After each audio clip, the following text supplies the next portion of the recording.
స్వామివారి దర్శనానికి వచ్చే భక్తుల సంఖ్య పెరిగిపోవడం చూసిన తరుణం సుబ్బమ్మ గారు తన ఇంటి దగ్గర తనకున్న స్థలంలో ఒక భజన మందిరం నిర్మించడానికి స్వామిని కోరారు.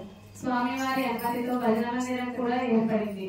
స్వామి ఆయన తన స్నేహితుడిని, అతని భార్యని చిత్రావతి నది ఒడ్డున దివ్య మహిమల గల బాలుడు ఎవరో ఉన్నాడట, అతనిని దర్శించడానికి నేను, నా స్నేహితుడు, అతని భార్య వచ్చాము. అయితే ఆమెకు మతి స్థిమితం లేదు. మమ్మల్ని అతని వద్దకు తీసుకెళ్ళాలని కోరారు. స్వామివారు మధుర మందహాసం చెందిస్తూ లక్ష్మయ్య గారితో నీవు వెళ్లి చిత్రావతి ఒడ్డున ఉన్న నీ స్నేహితుని, అతని భార్యని తీసుకుని రా. మీరంతా చిత్రావతిలో స్నానం చేసి వచ్చి మేము భక్తుల వరుసలలో కూర్చొని అని చెప్పారు. స్వామి తెచ్చిన ఫలాల నుండి కొన్నింటిని తీసి ఆమెకు ఇచ్చి భుజించమన్నారు. ఆమె ఆ ప్రసాదం తిన్న తక్షణమే పూర్ణ ఆరోగ్యాన్ని పొందింది. ఆమెకున్న ఆ మానసిక వ్యాధి మటుమాయమైపోయింది.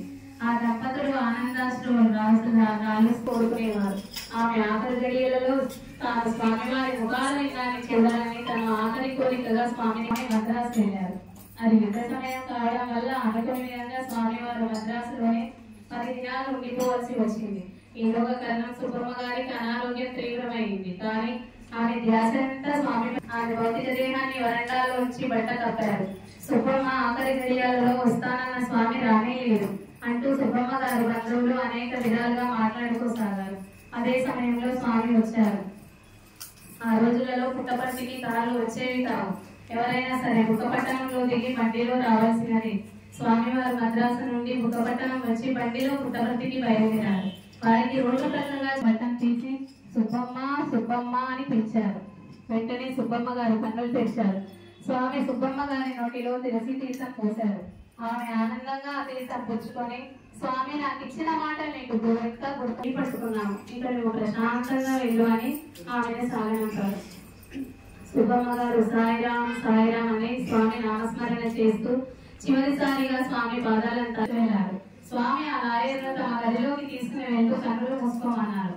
లాయర్ కృష్ణమాచారి కళ్ళు తెచ్చి చూసేసరికి అతనికి ఎదురుగా పూలదండలతో అలంకరింపబడిన షిరిడి బాబా వారి సమాధి దర్శనం ఇచ్చింది. అక్కడ చేతిలో పూజా సామాగ్రితో నిలబడి ఉన్న పూజారి గారు కూడా కనిపించారు. అనంత కరుణా సముద్రులైన స్వామి ప్రేమగా అతని భుజం తట్టి ఆశీర్వదించి పంపారు. స్వామి శక్తి అనన్య సామాన్యమైనది. వారి సంకల్పం భద్ర సంకల్పం. ఎవరు ఏ పేరు పిలిచినా పలికి రక్షణగా అనుగ్రహిస్తారు శ్రీ స్వామివారు. భగవాన్ శ్రీ సత్యసాయి బాబా వారి అవతార వైభవంలో 3వ అధ్యాయం సమాప్తం.